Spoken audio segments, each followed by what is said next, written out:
when I had my first successful year in the business, I didn't manage my money very well. But I think when agents are in this independent contractor business and they're in business for themselves, there's like several things you really need to do. First of all, you have to separate your personal expenses from your business expenses. That's the number one thing. And that has to be done with 2 checking accounts, but we don't really use checks anymore. So at least 2 credit cards, one for your business, one for your personal. And you need to run all your business expenses through your business card and all your personal expenses through your personal card. And then every check you get, you have to pull out X amount for taxes. And so like, let's just say you're at a 60% tax bracket, which if you're in California, you probably are.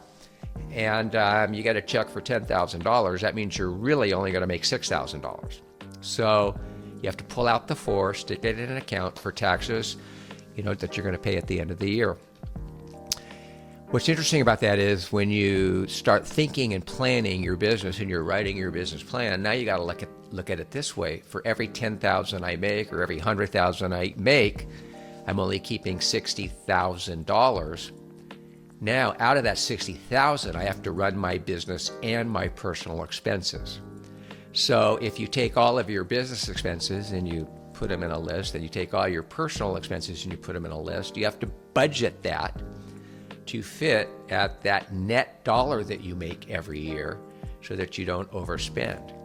Now, on top of that, you have to think about, well, do you just want to spend all 60 of that? Like, let's just say you make $100,000. Do you want to spend all 60 on personal and business expenses, or do you want to actually save a certain percentage of money or invest a certain percentage of money? Now we got to take that out and add it on top. Then you can reverse engineer, put all those expenses in, put the taxes in, put the amount you want to save in, and then you can set your goals to actually how much you want to make and then try to strive for that. But the thing that I learned is, it's so easy to live beyond your means in this business. It's so easy to spend more than you make.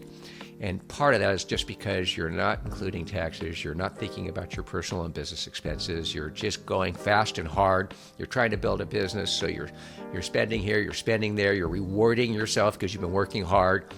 And this is just kind of that mental craziness that goes on in most real estate agents' brains. So the sad story is I once knew this agent who was a tremendous agent, and every year they earned over $1 million, and they had a beautiful home, and on that beautiful home they had to keep refinancing it to kind of cover the expenses because they were spending more than they were making. It's kind of hard to believe that somebody making $1 million a year would spend more than they were earning, but it happens. And so now their house is the piggy bank. They're spending more than they're earning every year. Next thing you know, they're renting a house because they lost their house because they couldn't keep up with the payments. They had to sell it. And now they're, going on with life. And when you think about it, it's kind of sad that somebody making $1 million a year should be so far ahead in life and have so much socked away. And they're just like right where they were 10 years later, just because they were spending so much. So sit down with a financial planner. I don't know if this helped you at all, but take the time to really go through your numbers.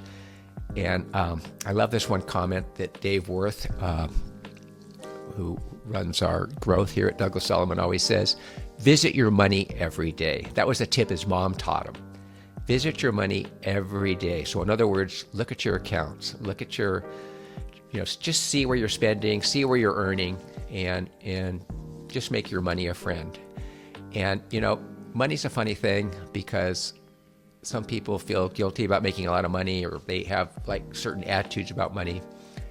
And, the only sin is the love of money. Money is a very, very useful tool. It's something that we can use to live well. We can, use it to help others. We could do so many things with money. It's only the love of money that'll kill you. And use it as a tool. Use it as just one of those things that will make your life better and make other people's lives better, and something that is necessary.